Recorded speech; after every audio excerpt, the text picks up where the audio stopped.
Palmeiras jogou contra o Porto, já de cara pegou o time mais forte do grupo, criou muitas chances, foi muito melhor do que o Porto, mas esbarrou num cara chamado Cláudio Ramos, que é o goleiro reserva do Porto. Ele fechou o gol. Impressionante o desempenho dele, um dos melhores da partida, disparado. Mas o Palmeiras foi muito melhor que o Porto. O 0-0 foi ruim para o Palmeiras. E imagino que o Fernando compartilha da mesma opinião que eu a respeito do jogo. Se é que o torcedor do Palmeiras vai discordar, eu duvido que discorde, mas para não tratar esse jogo como um jogo heróico. Porque, na verdade, heróico foi pro Porto, de não ter tomado uma surra. Fernando Souza, faltou um atacante de verdade no time do Palmeiras? Eu acredito que faltou sim um homem-gol ali, né? Como o Rodrigo falou muito bem, acabou não sendo um resultado assim tão favorável ao Palmeiras, né? Um resultado muito mais interessante para o Porto, embora o Palmeiras tenha enfrentado aí a equipe que é teoricamente, né? Teoricamente mais difícil da chave, né? Mas assim, no futebol nós não podemos subestimar o adversário, né? Na teoria é uma coisa, mas na prática muitas vezes não acontece aquilo que nós pensávamos. E assim, o empate acabou não sendo um resultado tão interessante para o Palmeiras, né? Dado toda a superioridade que o Palmeiras teve durante a partida.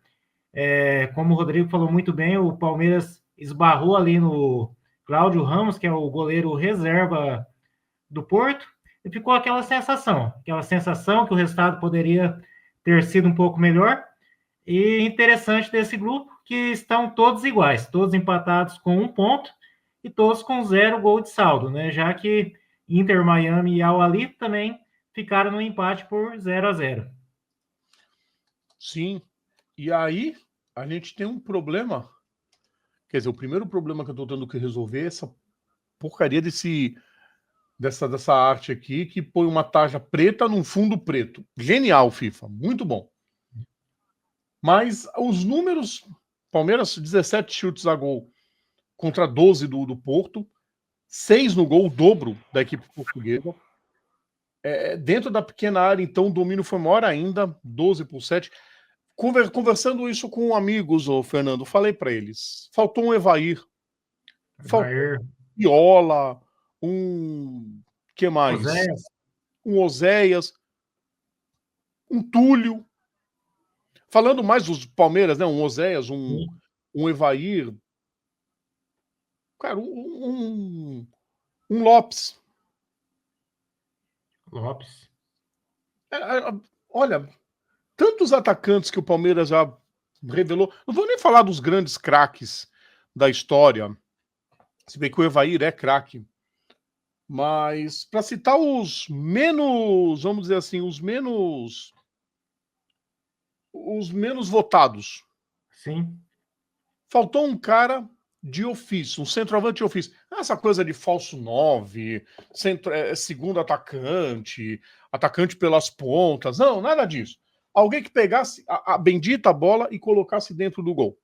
Palmeiras teve tudo para vencer esse jogo. E já mostra meio que um cartão de visitas para os outros no campeonato. Fala, os caras não são tão para baixo quanto a própria imprensa deles noticia. Que a nossa imprensa já estava achando que serão 4 cocos que a gente tomaria nesse caminho. Já dá uma esperança, a gente vai falar dos outros times, dá uma esperança dos 4 passarem de fase, por enquanto. Perfeito, Rodrigo. Nós falamos aí, o Palmeiras, né, dominou o Porto, né, como eu já disse, a equipe teoricamente mais difícil da chave ali, a equipe tradicional do futebol europeu. Eu vou fazer a mesma análise depois, quando nós formos falar ali do Fluminense, que para mim também enfrentou uma equipe teoricamente mais difícil. E assim, isso demonstra que talvez o futebol brasileiro não esteja tão abaixo do futebol europeu como, como é divulgado por aí, né?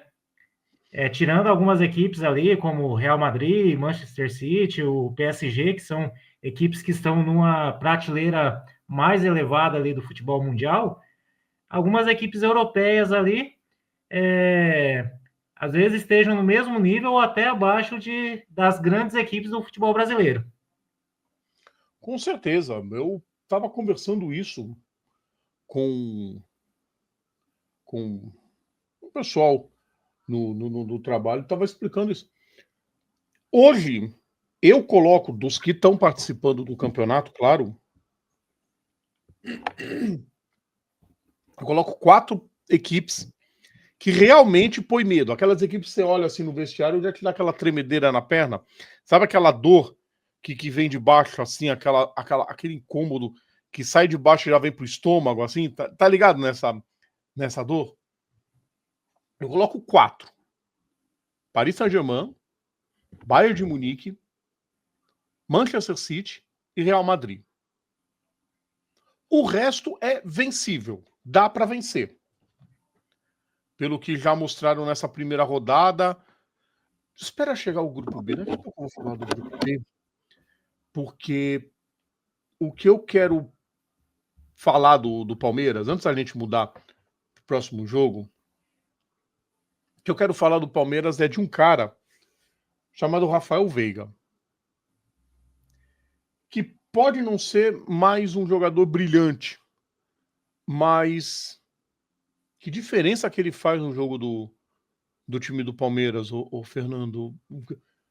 Cansou de deixar os caras na frente do gol. Com certeza. E como você pontuou muito bem, ainda não é aquele Veiga de temporadas anteriores, né? Está um nível abaixo do que ele já rendeu no Palmeiras, né? Mas ainda assim é um jogador ali muito, eu diria que é um estilo de jogador raro, né? Porque hoje em dia eu vejo que está em falta no futebol mundial esses meias mais clássicos ali, né? Que tem aquela visão de jogo ali privilegiada e que conseguem deixar os companheiros em boas condições para finalizar a gol. Com certeza. E fez a diferença. E pode fazer a diferença muito mais contra o Ali e contra o Inter Miami. Lembrando que o Palmeiras hoje, pelos critérios de desempate, está fora da próxima fase, justamente por causa do cartão amarelo que o Abel Ferreira tomou. O cartão amarelo Para para o variar, técnico né? tem um peso maior. O cartão amarelo para o técnico tem peso maior. Então o Porto também tomou 2 amarelos. Só que o cartão para o técnico conta a diferença. Não é que critério maluco desses de cartões amarelos. Como o Fernando falou, né? Todos os times estão com 0 pontos. A gente vai passar depois todos os resultados dos times que não são brasileiros e vão passar a classificação dos grupos. Lembrando que hoje acaba os grupos E e F e amanhã serão os grupos G e H. No Prime Sport de amanhã, o Jean vai comentar tudo a respeito desses 2 jogos. Algum outro destaque do Palmeiras? Eu coloco o Everton. Nas vezes que o Porto chegou e chegou bem, o Everton passou segurança, mostra por que ele é goleiro de seleção. Inclusive o Everton, eu acho que talvez poderia até ser o titular da meta da seleção brasileira. Acho um goleiro muito seguro, como você pontuou, né? Talvez não tenha sido tão exigido ali durante a partida, mas quando precisou dele, ele estava lá para garantir a parte dele, né?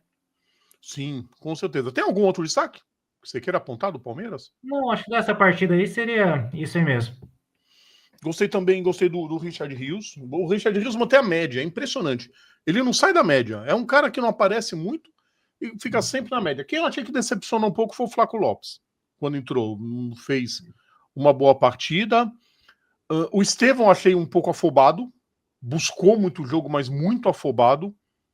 Inclusive, o Nem Estevão parecia acho o que foi Estevão. eleito o melhor do jogo, né? Quem? O Estevão acho que foi eleito o melhor do jogo, Sim, e salvo acabou sendo engano. eleito o melhor, porque ele buscou muito o jogo, mas particularmente eu achei ele um pouco afobado. Ele Achei ele não se escondeu da partida, né? Mas já é um mérito. Já é um mérito, inclusive, para o Chelsea que está observando ele em terras Yankees, com certeza.